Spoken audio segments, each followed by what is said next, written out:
I don't even know what I'm supposed to say. Am I supposed to say niche or niche? Growing up from 1981 to 99, I never heard niche ever. Feel like I'm an idiot for saying niche because I know it as niche. I'm going to say niche because that's what I know. And it's what I feel comfortable saying. I feel weird saying niche. Hi, I'm Ryan. Where this video is coming from is not so much that I'm a songwriter telling you my method. Really what this video is aimed at is writers that are maybe stuck in a rut where their last 5, 6, 7 songs, 6, 7, all sound similar or even maybe the same. Keep this in mind, that's not necessarily a talent problem, that is just a comfort issue. One thing humans like is being comfortable, and being pushed outside our comfort zone is, well, it's uncomfortable, and we don't really particularly like it. So with writing or anything creative, we wind up finding ourselves working in a particular method or hearing something and emulating it and then doing it over and over again builds muscle memory. It makes you better at that thing. And so when you get better at something, you usually tend to keep doing it because you're good at it, right? It then becomes easy. We can become complacent with that, right? We'll keep going back to it because it's the thing we know and we're really good at it. That's the comfort issue. So with that, it feels like you might be stuck, or what I like to call a plateau. So in the first few years of learning something new, especially something with music, the thing I have the most experience with, you have this trajectory that's very quick. Then when you find your niche or your thing that you do really well, you stay in that lane and you get better at it. But eventually you really don't go up anymore. At that point you feel stuck, but you're not. What you've done is you've built yourself a default system. And the thing about systems is if you don't change the base code or anything in it, your output's going to be the same. The result is always going to be the same.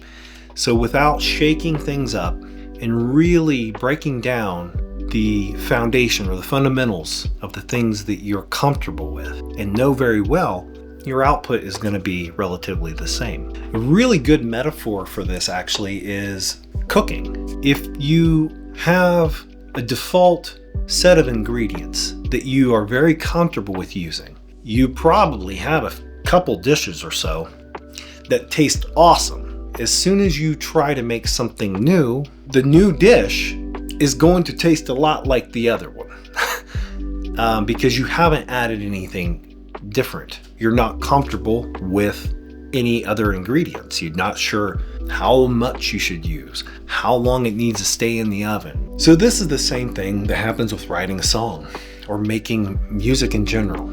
You can get stuck if you don't start adding new ingredients. So there are a few things that you can do to help push you in the right direction. One of them is listen to different types of music, different genres and things that you're not normally listening to. I love Jackson Browne. He's one of my all-time favorite artists. If I listen to nothing but Jackson Browne all day, every day, when I try to write something, it's gonna sound a lot like his stuff because I've immersed myself in it. That also works if you want to write something that sounds like another artist. Just immerse yourself in their music. Listen to it all the time. Then when you go to create something, whether you like it or not, that is going to influence what you're going to play. It's going to influence what you write. It's going to influence every aspect of that song because it's what you've been living and breathing for 5, 6 days. So adding these different genres will broaden your ingredients for your songs. So the first one, hip hop, R&B. Maybe that's not your jam. Maybe it's not the thing you like, but the rhythm is so great. Even rap, because of where the beat is displaced and where it feels different than, let's say, bluegrass. R&B, rap, and hip hop, everything feels on the back. So if you have ever noticed somebody listens to that music a lot, if you watch, instead of your head going forward, if you watch, their heads will go back, and the quarter notes are in the back. And just that simple physical change will influence where the beat feels right to you. Another good genre, jazz. Jazz has very interesting melody arrangement, but the harmonies are so good. Intention of conversation in melody. It also has a displacement of rhythm that will influence a lyrical feel. Country music, kind of one of these things whether you like it or you don't, right? So from my experience anyway. So country music, it's really changed a lot over the last 20 years. And I mean a lot. And even in the last 10 years, it's been pretty massive transition. But for the majority, storytelling is a big deal. Almost like folk music, but country music prioritized story. A lot of the traditional country prioritized storytelling. And then there's EDM, electronic dance music. So electronic dance music has fantastic dynamic. It moves, it has these ebbs and flows, it comes way down and it builds with intensity, then it springs up and it's like an explosion. Having those types of things in your song can really take it to a whole nother level. Something else that you may ask yourself during the process is, what am I prioritizing? Storytelling, the feel, the tempo. You don't have to pick just one, but kind of figure out maybe where the priority is. I know a lot of writers that will start with melody first, and after they've got the melody kind of figured out, then they'll start adding lyric. They'll figure out kind of like where the feel of the syllables might land in time. Because to them, the priority is the beat and where those phrases are supposed to land. Then they worry about the lyric next. Figuring out your priority will also kind of help move you in that direction. Plus, changing the way that you write in the order will also influence songs not sounding, they don't sound a lot like each other. Don't wait for inspiration. I know it's really hard. I found myself in ruts where I feel like I have to have something to inspire me to do the next thing. But sometimes we just have to get started. That sort of push into that will wake something up. Sometimes it takes a lot of work to wake it up, but eventually it comes around. And it may not be the best thing you've ever done. That's the funny thing about songwriting. Every songwriter that I've ever worked with and I've ever met, their best song is the one they just wrote. They're so excited about it. And that will go on for maybe a week, 2 weeks, depending on how frequently they write. And then when they write their very next song, that is now, that's the best song. So don't wait for the time to be right when you're not inspired. Sometimes you just have to go, and you have to get the one thing out of the way to make room for the next. It is so easy to get stuck in a mid-tempo trap. It's also pretty easy to write a song in mid-tempo.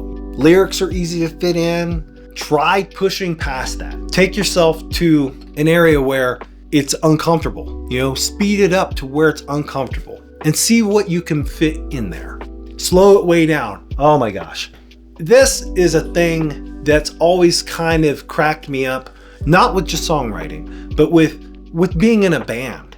If you're in a band, this is such a good way of gaining perspective of the music that is being made. And that is taking a song that your band or a duo is really comfortable with and slow it down to a crawl. I'm not saying always play it that way, but slow it down to a crawl where the first thing that comes to your mind, this is dragging. Well, perfect. it's not going to sound great. And that's the whole point, is it shouldn't sound great. It should sound just not right, or it's just boring. Get there and stay there until you start gaining new perspective of, okay, it's not good when we play it slow the same way we play it fast. When we slow it down and play it slow, like really slow, our approach to the way we play it has to change. And that will force growth. So yeah, don't get hung up in your mid-tempo traps. Push yourself outside of those. So many writers, they're really comfortable with the key of G, or they're really comfortable with D and a drop D on top. That's their thing. They really like it. There's nothing wrong with you liking it. Problem is, when you hear it, there's a certain emotion that's tied to that sound. If you found yourself writing these songs, they're sounding similar, they're probably in the similar key, or at least relative, start going outside your comfort zone. Don't write in the same key. Grab a capo, move it up a few frets, do the same shapes, but now it's in a different key. And that key now will evoke a different emotion because it feels different, it sounds different, it's pulling in different waves. And that will help you get out of the key trap. You are not your best collaborator. You can 100% write songs on your own. Sometimes you need to shake it up and bring someone else in. This is how you get another perspective. This is how you can extend your writing. Some have a real difficult time co-writing because ideas can clash. This is one thing I wish I would have known when I was younger playing music. Now, I don't know how effective I would have been at it, but it would have definitely been something that would have been resonating in my brain the entire time. And that is, there is no place for ego in a creative environment. I have a very hard time saying that there is a good reason to have ego, whether that be recording music for a band, for an artist, whether that be co-writing, setting in on a writing session. I just don't see how that is effective. If you open yourself up to co-writing, I highly recommend that you find a way to remove your ego from the situation. When co-writing, it's a very vulnerable thing. It's extremely vulnerable because you're writing lyric and it's from your experience. Piece of you've removed, held it out here for other people to look at. And when they say they don't really like it, feels like they're saying, I don't like you. And that will happen even just by playing music or picking a melody on a guitar. That thing is coming from you. Yeah, when people say, I don't know if I like that. We tend to hear it as, I don't know if I like you. I don't think I like that part of you. That's, but that's not what's happening. Their taste in music, art, filmmaking, everybody sees things just a little bit different. So removing one's ego helps a lot with the criticism, because the key is to take the criticism and look at it logically. It's really no different than what these guys do on YouTube with taking analytics of the videos that they make. Our retention time is here and it's dropped off, so they apparently don't like this topic or this particular thing. So then they'll tweak it and they'll make the fix. Where artists and songwriters might dwell. Having a co-write, having someone else that can collaborate, removing the ego, 100% make that experience a better one. But if you go into it defending every word you put on paper, it will gain you nothing. Because if you're defending your perspective on a song or on a lyric, you're not listening to an alternative perspective which could be better. And that's really what it all comes down to. Best idea wins. Not your idea, not my idea, the best idea, no matter where it comes from. Sometimes it's not obvious which one's the best idea. But if you can remove your ego from the situation, it will be for the betterment of the project.